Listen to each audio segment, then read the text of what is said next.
Friends, എഞ്ചിനീയറിംഗിന് പോകാനായി താല്പര്യമുള്ള കുട്ടികൾക്ക് വളരെ യൂസ്ഫുൾ ആയിട്ടുള്ള ഒരു വീഡിയോ ആണിത്. നിങ്ങൾ എഞ്ചിനീയറിംഗ് കേരളത്തിലെ കോളേജസിലാണ് നോക്കുന്നതെങ്കിൽ അറിയേണ്ട കുറച്ച് കാര്യങ്ങളാണ് നമ്മൾ ഈ വീഡിയോയിൽ പറയുന്നത്. KTU, APJ Abdul Kalam technological യൂണിവേഴ്സിറ്റിയെ കുറിച്ചാണ് നമ്മൾ പറയുന്നത്. കാരണം കേരളത്തിലെ എല്ലാ കോളേജസും KTU യൂണിവേഴ്സിറ്റിയുടെ അണ്ടറിലാണ്.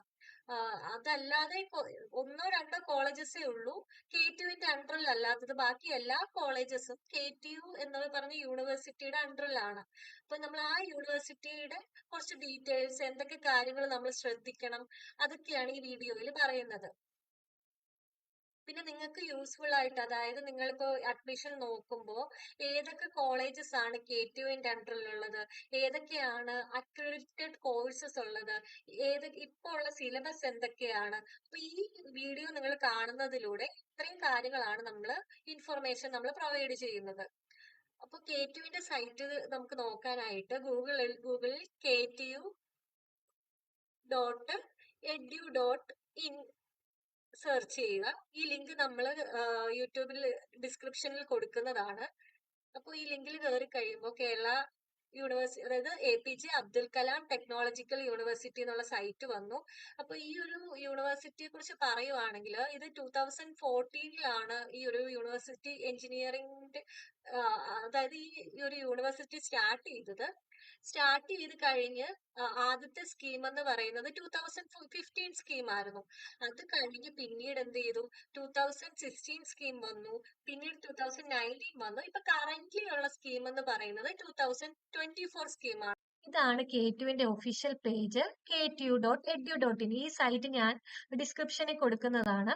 അപ്പൊ നമ്മൾ ഈ ഒരു സൈറ്റിനെ കുറിച്ച് പറയുമ്പോൾ ഇതിൽ നമുക്ക് KTUവിന്റെ റിലേറ്റഡ് എന്ത് ഇൻഫോർമേഷൻ വേണമെങ്കിലും, എഞ്ചിനീയറിംഗ് കോളേജസിന്റെ ആണെങ്കിലോ എന്ത് പ്രോഗ്രാംസ്, അതായത് ഇപ്പൊ ബിടെക്കില് കുറെ പ്രോഗ്രാംസ് ഉണ്ടല്ലോ എഞ്ചിനീയറിംഗ് തന്നെ. അപ്പൊ അതിന്റെ എല്ലാ ഇൻഫോർമേഷനും കരിക്കുലവും സിലബസും എല്ലാം നമുക്ക് ഈ ഒരു സൈറ്റിൽ നിന്ന് എടുക്കാവുന്നതാണ്. അപ്പൊ ഞാൻ ആദ്യമേ ഇപ്പോ പറയാൻ പോകുന്നത് ഏതൊക്കെ കോളേജസ് ആണ് KTUവിന്റെ അണ്ടറിൽ വരുന്നതെന്നുള്ളത്. അപ്പൊ അത് ചെക്ക് ചെയ്യാനായിട്ട് ഈ സൈറ്റിലെ അഫിലിയേഷൻ ടാബ് ക്ലിക്ക് ചെയ്യുക. അഫിലിയേഷൻ ടാബിലെ ഫസ്റ്റ് വൺ, അഫിലിയേറ്റഡ് ഇൻസ്റ്റിറ്റ്യൂഷൻസ്. അപ്പൊ ഇത് ക്ലിക്ക് ചെയ്യുമ്പോഴത്തേക്കും ഏതൊക്കെ കോളേജസ് ആണോ കേരളത്തിലെ KTUവിന്റെ അണ്ടറിലുള്ളത് ആ കോളേജസിന്റെ ഇൻഫർമേഷൻ എല്ലാം നമുക്ക് ഇവിടെ കിട്ടും. അപ്പൊ കോളേജസ്, നമ്മൾക്ക് എഞ്ചിനീയറിംഗ് കോളേജസ് പറയുമ്പോൾ നമുക്ക് അതിനെ 4ആയിട്ട് ഡിവൈഡ് ചെയ്യാം. ഗവൺമെന്റ് കോളേജ് ഉണ്ട്, എയ്ഡഡ് കോളേജ് ഉണ്ട്, പ്രൈവറ്റ് കോളേജ് ഉണ്ട്, പിന്നെന്താണ് ഓട്ടോണമസ് കോളേജ് ഉണ്ട്. ഇതിൽ ഗവൺമെന്റ് പ്രൈവറ്റ് നിങ്ങൾക്ക് ഫെമിലിയർ ആയിട്ടുള്ളതായിരിക്കുമല്ലോ. എയ്ഡഡ് എന്ന് പറയുമ്പോൾ ഗവൺമെന്റ് പ്ലസ് അതിനൊരു മാനേജ്മെന്റ് കാണും എയ്ഡഡ് കോളേജ് എന്ന് പറയുമ്പോൾ. അതുപോലെ ഓട്ടോണമസ് കോളേജ് എന്ന് പറയുമ്പോൾ അത് കംപ്ലീറ്റ്ലി പ്രൈവറ്റ് കോളേജ് ആണ്. അവരുടെ പ്രത്യേകത എന്ന് പറയുമ്പോൾ അവർക്ക് അവിടുത്തെ എക്സാംസ്, പിന്നെ എങ്ങനെ വേണം ആ കോഴ്സിന്റെ സ്ട്രക്ചർ, അവിടുത്തെ അഡ്മിഷൻ പ്രൊസീജിയർ, അതെല്ലാം എക്സാം നടത്തുന്നത് ഇതെല്ലാം കോളേജ് തന്നെയായിരിക്കും ചെയ്യുന്നത്.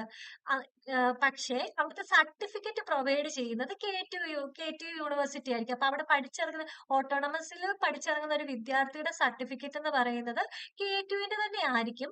പക്ഷെ അവിടുത്തെ അക്കാഡമിക്സ്, കരിക്കുലം ഇതെല്ലാം ഡിസൈഡ് ചെയ്യുന്നത് ആ കോളേജ് തന്നെ ആയിരിക്കും. അതാണ് ഓട്ടോണമസ് കോളേജ് എന്ന് പറയുന്നത്. അപ്പൊ ഇവിടെ കണ്ടോ, ഇതിലിപ്പോ കോളേജ് ഓഫ് എഞ്ചിനീയറിംഗ് ആറ്റിങ്ങൽ അവരുടെ വെബ്സൈറ്റ് കൊടുത്തിട്ടുണ്ട്, അവരുടെ Gmail ID കൊടുത്തിട്ടുണ്ട്, ഏത് ടൈപ്പ് ആണെന്നുള്ളത്, അതായത് ഗവൺമെന്റ് ആണോ പ്രൈവറ്റ് ആണോ ഓട്ടോണമസ് ആണോ ആ ഇൻഫോർമേഷനും എന്ത് ചെയ്യുന്നു ഇവിടെ കൊടുത്തിട്ടുണ്ട്. അപ്പോൾ നമ്മൾ താഴോട്ട് സ്ക്രോൾ ചെയ്ത് പോകുന്നതനുസരിച്ച് ഏതൊക്കെ കോളേജസ് ആണോ ഉള്ളത് ആ കോളേജസിന്റെ എല്ലാ ഡീറ്റെയിൽസും കൊടുത്തിട്ടുണ്ട് ഈ സൈറ്റിൽ. അപ്പൊ നമ്മൾ സെപ്പറേറ്റ് ഓരോ കോളേജസിന്റെ, നമുക്കിപ്പോ പല കോളേജസും ഏതിന്റെ അണ്ടറിലൊന്നും അറിയത്തില്ലായിരിക്കുമല്ലോ. അപ്പൊ നമ്മൾ KTUവിന്റെ സൈറ്റിൽ തന്നെ കയറിയാൽ മതി, എല്ലാ ഇൻഫർമേഷനും ഇവിടെ ഉണ്ട്. ഇപ്പം LBS ഇൻസ്റ്റിറ്റ്യൂട്ട്, അപ്പൊ നമുക്ക് ഈ ഇൻസ്റ്റിറ്റ്യൂട്ട് ആണ് നമുക്ക് പ്രോപ്പർ ആയിട്ട്, അല്ലെങ്കിൽ നമുക്ക് താല്പര്യം തോന്നിക്കുന്നത് എന്നുണ്ടെങ്കിൽ അവിടെ തന്നെ വെബ്സൈറ്റ് കൊടുത്തിട്ടുണ്ട്. അപ്പൊ ഇവിടുന്ന് ഡയറക്റ്റ് അവരുടെ വെബ്സൈറ്റിലോട്ട് നമുക്ക് ഇൻഫർമേഷൻ നോക്കാവുന്നതാണ്. അപ്പൊ ഇതാണ് ഇൻസ്റ്റിറ്റ്യൂഷൻസിന്റെ കാര്യം പറയുമ്പോൾ. ഇനി നമുക്ക് ഇപ്പൊ കോളേജസിൽ ഡിഫറെന്റ് ബിടെക് കോഴ്സ് പലത് കാണുമല്ലോ. ഈ കോഴ്സിനെയാണ് നമ്മൾ പ്രോഗ്രാംസ് എന്ന് പറയുന്നത്. അതായത് ഇപ്പോ ബിടെക് ഇൻ ഇലക്ട്രോണിക്സ് എഞ്ചിനീയറിംഗ് ഒരു പ്രോഗ്രാമാണ്. ഇലക്ട്രിക്കൽ എഞ്ചിനീയറിംഗ് ഇത് വേറൊരു പ്രോഗ്രാമാണ്. അപ്പം ഈ ഒരു കോഴ്സസിനെ എല്ലാം അതിന്റെ ഒരു ക്വാളിറ്റി എന്ന് പറയുന്നത് NBA അക്രഡിറ്റേഷൻ ആണ് നമ്മൾ ചെക്ക് ചെയ്യേണ്ടത്. അതായത് ഇപ്പം ഒരു കോഴ്സ് NBA അക്രഡിറ്റഡ് ആണെന്ന് പറയുമ്പോൾ ആ കോഴ്സ് അത്രയും ക്വാളിറ്റി ഉള്ളതായിരിക്കും. അപ്പൊ നമ്മൾ അഫിലിയേഷനിൽ പോയിട്ട് NBA അക്രഡിറ്റഡ് ഇൻസ്റ്റിറ്റ്യൂഷൻ എടുത്തു കഴിഞ്ഞാൽ നമുക്ക് ഓരോ കോളേജസും അവരുടെ NBA അക്രഡിറ്റഡ് ആയിട്ടുള്ള കോഴ്സസും നമുക്ക് കാണാൻ പറ്റും. ഇപ്പൊ ഇത് കണ്ടോ, ACE കോളേജ് ഓഫ് എഞ്ചിനീയറിംഗ് അവരുടെ അക്രഡിറ്റഡ് കോഴ്സ് എന്ന് പറയുന്നത് ബിടെക് ഇൻ എയറോനോട്ടിക്കൽ എഞ്ചിനീയറിംഗും B Tech in electronics and communication എഞ്ചിനീയറിംഗും ആണ്. അപ്പൊ അവിടെ വേറെ കോഴ്സസും കാണും. ഇതാണ് NBA അക്രഡിറ്റഡ്. അപ്പൊ നമുക്ക് NBA അക്രഡിറ്റേഷൻ ഉണ്ടെന്നുണ്ടെങ്കിൽ കുറച്ചും കൂടെ നമുക്ക് ക്വാളിറ്റി ഉണ്ട് എന്നാണ് അതിന്റെ അർത്ഥം. നമ്മുടെ സർട്ടിഫിക്കറ്റിന് നമുക്ക് ബിടെക്കിന്റെ സർട്ടിഫിക്കറ്റ് വരുമ്പോ NBA അക്രഡിറ്റഡ് എന്ന് പറഞ്ഞ അതിൽ കാണും. ഇപ്പോ ആദിശങ്കര കോളേജസിൽ ഇത്രയും കോഴ്സസ് NBA അക്രഡിറ്റഡ് ആണ്. അതുപോലെ ഇപ്പൊ ഓരോ കോളേജസ് എടുത്ത് നോക്കുമ്പോഴും അവരും അവരുടെ NBA അക്രഡിറ്റേഷനും കാണാൻ പറ്റുന്നതാണ്. ഇനിയും നെക്സ്റ്റ് നമ്മൾ പറയുന്ന ഒരു ഇൻഫർമേഷൻ എന്ന് പറയുന്നത് നമ്മുടെ ബിടെക്കിലെ ഏതൊക്കെ കോഴ്സസ് ആണ് ഉള്ളത് എന്നുള്ള ഒരു ഇൻഫർമേഷൻ ആണ് നമ്മൾ പറയുന്നത്. അപ്പോൾ ആ ഇൻഫർമേഷൻ എടുക്കാനായിട്ട് അക്കാഡമിക്സിൽ റെഗുലേഷൻ ആൻഡ് സിലബസ് എന്നുള്ള ടാബ് ക്ലിക്ക് ചെയ്യുക. അപ്പൊ ഈ ടാബ് ക്ലിക്ക് ചെയ്യുമ്പോൾ കണ്ടോ കുറെ എന്താണ് ബിടെക് പ്രോഗ്രാംസിന്റെ കൊടുത്തിട്ടുണ്ട്. അപ്പൊ ഇതെന്ന് പറയുന്നത് നമുക്കറിയാം ആദ്യമേ ബിടെക് അതായത് നമ്മുടെ KTU യൂണിവേഴ്സിറ്റി വന്നത് 2014 അന്നേരത്തെ സ്കീമാണ്. ആ ഒരു വർഷം തുടങ്ങിയ സ്കീമാണ് 2015 സ്കീം. അത് കഴിഞ്ഞ് പിന്നെ 2016 സ്കീം വന്നു, പിന്നെ 2019 വന്നു. ഇപ്പൊ കറന്റ്ലി ഉള്ള സ്കീം എന്ന് പറയുന്നത് ഏതാണ്?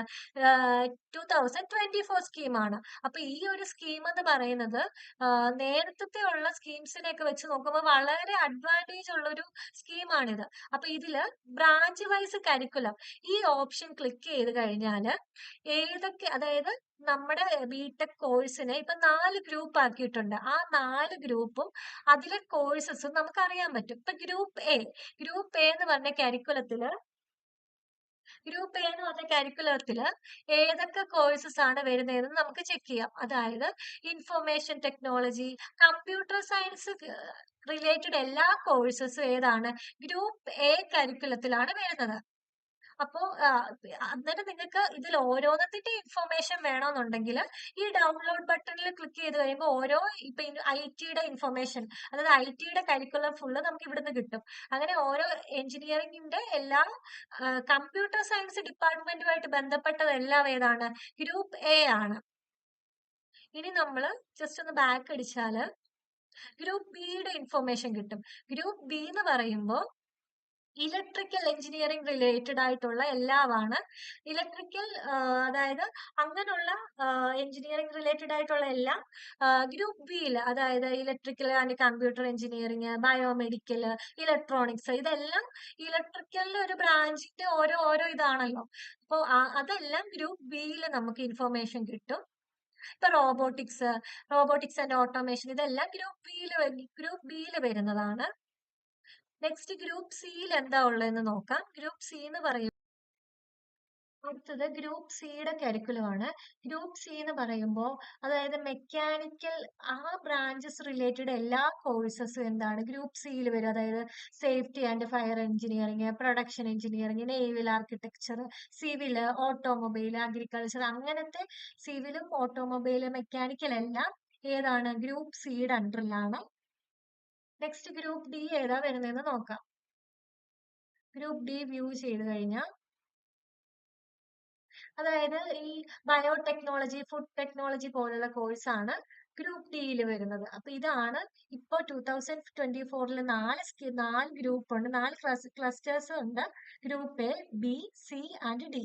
അപ്പോൾ ഇത് ഓരോ ഗ്രൂപ്പിലും ഏതൊക്കെ കോഴ്സസ് ആണ് വരുന്നതെന്നുള്ളത് നമുക്ക് എന്ത് ചെയ്യാം? അക്കാഡമിക്സ് എടുത്ത് റെഗുലേഷൻസ് എടുക്കുക. റെഗുലേഷനിൽ നമ്മുടെ കറന്റ് സിലബസ് എന്ന് പറയുന്നത് 2024 സ്കീമിലെ ബ്രാഞ്ച് വൈസ് കരിക്കുലം എടുത്താൽ മതി. അപ്പൊ ഇത്രയുമാണ് നമുക്ക് മെയിൻ ആയിട്ട് മനസ്സിലാക്കി. ഇപ്പം നമുക്കൊരു കോളേജ് സെലക്ട് ചെയ്തു, അവിടുത്തെ കോഴ്സസ് സെലക്ട് ചെയ്യുമ്പോൾ വരെ നമുക്ക് എന്ത് ചെയ്യേണ്ട വേണ്ടുന്ന ഇൻഫോർമേഷൻ ഈ ഒരു സൈറ്റിൽ നിന്ന് നോക്കാൻ പറ്റുന്നത്. അപ്പൊ നിങ്ങൾക്ക് ഈ വീഡിയോ യൂസ്ഫുൾ ആയി എന്ന് കരുതുന്നു. Thanks for watching.